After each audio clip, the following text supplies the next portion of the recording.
삶에 혹시나 불완전한 부분이 있었다면 그것은 하나님이 불완전해서가 아니라 우리의 삶에서 하나님께 온전히 그분의 통치, 그분이 나를 다스리시도록 통치하시도록 내어 맡기지 못한 우리 안에 그런 모습들이 있었기 때문이라고 생각합니다.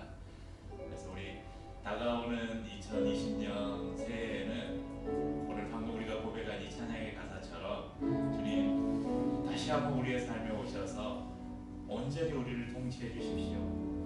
나를 온전히 다스려 주십시오. 그런 마음으로 우리 삶을 드릴 수 있었으면 좋겠습니다. 주여 우리 연약합니다. 우리 오늘 힘겨워합니다. 주 뜻 이루며 살기에 부족합니다. 우린 연약합니다.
보면 이 예수님의 탄생 기사 중에 특별히 동방 박사들에 관한 기록이 쭉 이야기되고 있어요. 전에도 말씀드렸지만 이 동방에서 별을 관측하던 아마 이들이 점성술사가 아니었을까. 유난히 빛난 별을 발견하고 그 별이 야 이거 무슨 왕이 탄생할 왕이 뭐 옛날에 막 이렇게 점 보면서 뭔가 뭐 징조가 보인다. 하늘에 뭐 어떤 이상한 별이 뜨니까. 그래서 왕의 탄생을 알리는 별임을 직감을 하고 이 별을 따라서 유대 땅까지 와요. 유대 땅까지 와서 왕이 태어나면 어디로 가겠어요? 왕궁으로 가겠죠. 그래서 예루살렘 궁을 찾아서 헤롯을 찾아가요. 당시에 왕이었던 헤롯을 찾아가서 유대인의 왕이 나는데 여기 왕궁에 누가 태어난 사람이 있습니까? 내가 그에게 경배를 하러 왔습니다. 이렇게 이야기합니다. 헤롯을 비롯해서 예루살렘에 한바탕 소동이 일어나죠. 헤롯이 대제사장과 서기관들을 모아서 예언서를 이렇게 살펴보니까 베들레헴에서 메시아가 날 것이다 이런 예언이 있는 것을 보았어요. 그래서 동방박사들을 베들레헴으로 부르냐. 우리 기록에 찾아보니까 예언에서 보니까 베들레헴에서 메시아가 난다고 하더라. 아마 그 왕이 베들레헴에서 나는 것보다 가서 보고 확인을 하고 다시 와서 나에게 알려줘라.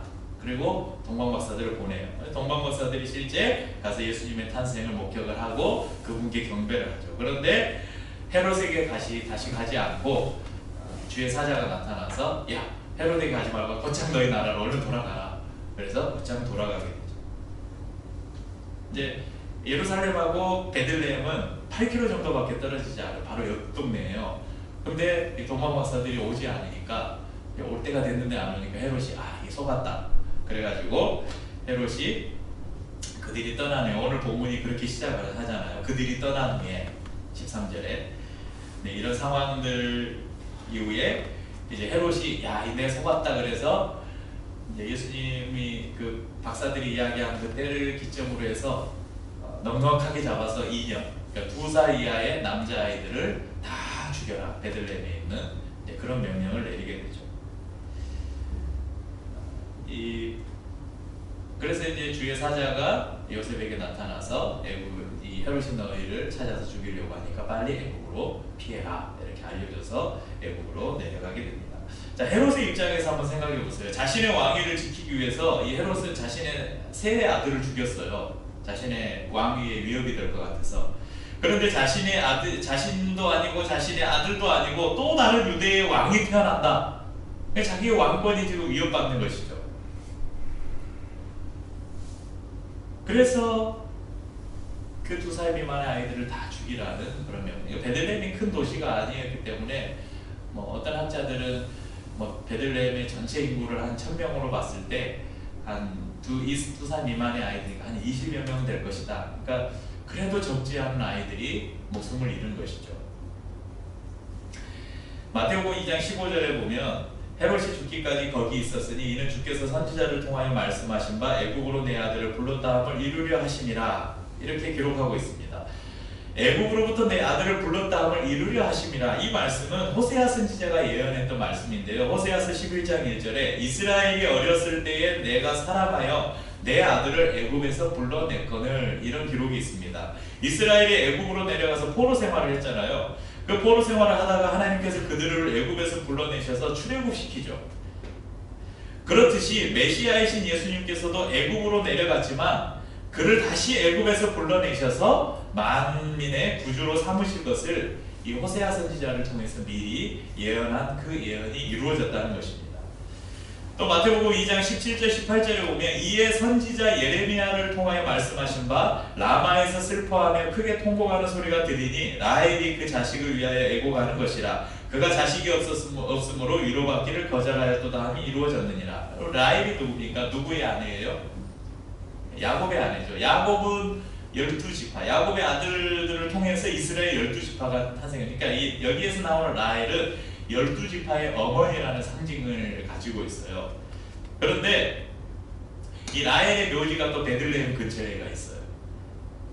여기 보면 또 라마라는 지명이 나오죠. 라마는 예레미야 40장 1절에 이 지명이 나오는데요. 사령관 느부사라단이 예루살렘과 유다의 포로를 바벨론으로 옮기는 중에 예레미야도 잡혀 사슬로 결박되어 가다가 라마에서 풀려난 후에 말씀이 여호와께로부터 예레미야에게 임하니라. 이 라마는 이스라엘이 이제 바벨론에 멸망을 당하고 바벨론으로 많은 사람들을 포로로 끌고 가는데 여기저기서 이제 포로를 잡아와서 바벨론을 끌고 갈 때 이 라마가 그 잡혀온 포로들의 집결지였어요.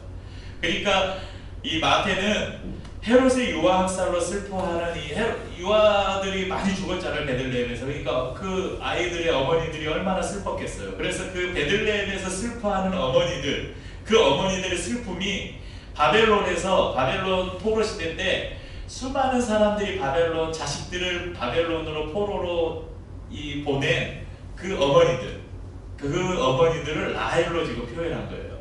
그 어머니들의 슬픔, 그것이 이 예레미야가 예언한 그 슬픔이 지금 베들레헴에서 이루어졌다. 그렇게 성경이 말하고 있는 것입니다. 헤롯을 피해서 애국으로 피했는데 헤롯과 그를 따르던 사람들이 이제 죽었습니다. 다시 주의 사자가 나타나서 헤롯이 죽고 위협이 사라졌으니까 다시 유대 땅으로 돌아가라, 이런 지시를 받습니다. 여러분, 로마는 헤롯 대왕을 신뢰했어요. 그래서 헤롯에게 이 유대 지역, 전 이스라엘 전체를 맡겼는데 헤롯이 죽고 나서 그의 아들들을 별로 믿지를 못했어요. 그래서 헤롯의 세 아들에게 땅을 이렇게 나눠줬어요. 우리가 성경 공부하면서도 잠깐 들은 적이 있는데, 그래서 그 왕들을 분봉왕이라고 그러죠. 분봉왕. 근데 그 왕들 중에 이 유대와 사마리아와 이두메 지역을 관할했던 왕이 누구냐면 헤롯 아켈라오라는 왕이었어요. 그러니까 이 요셉은 지금 유대로 돌아가야 되는데 이 유대를 다스리던 이 아켈라오가 이 정치를 시작하면서부터 그 지역의 유력한 인사들 3,000명을 학살했어요. 3,000명을 숙청하면서 딱 자기의 통치를 시작한 것이죠. 그러니까 이 악랄한 왕이었어요. 그러니까 이 헤롯 대왕이 죽고 나서 돌아가려고 했는데 더 나쁜 왕이 있는 거예요. 그러니까 무서워서 못 간 거예요, 요셉이.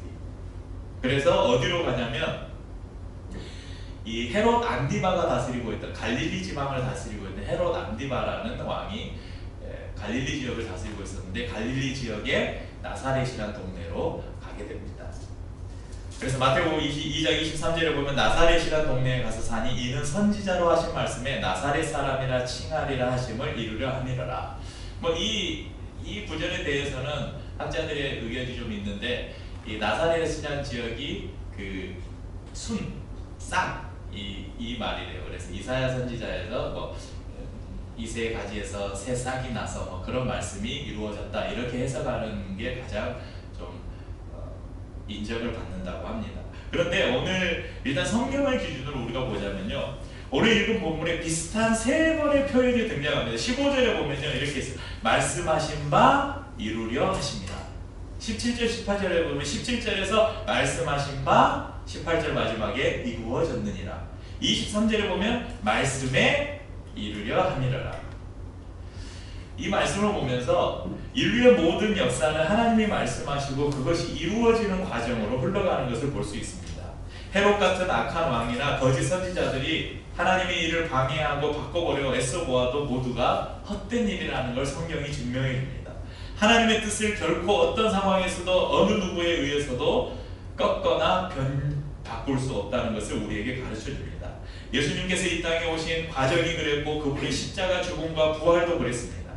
그렇기 때문에 우리가 믿는 예수님이 다시 오셔서 이 땅에 하나님의 나라를 완성하시겠다는 그 약속, 그 말씀 또한 반드시 이루어질 거라는 불변의 진리라는 것을 우리가 믿을 수 있다는 것입니다.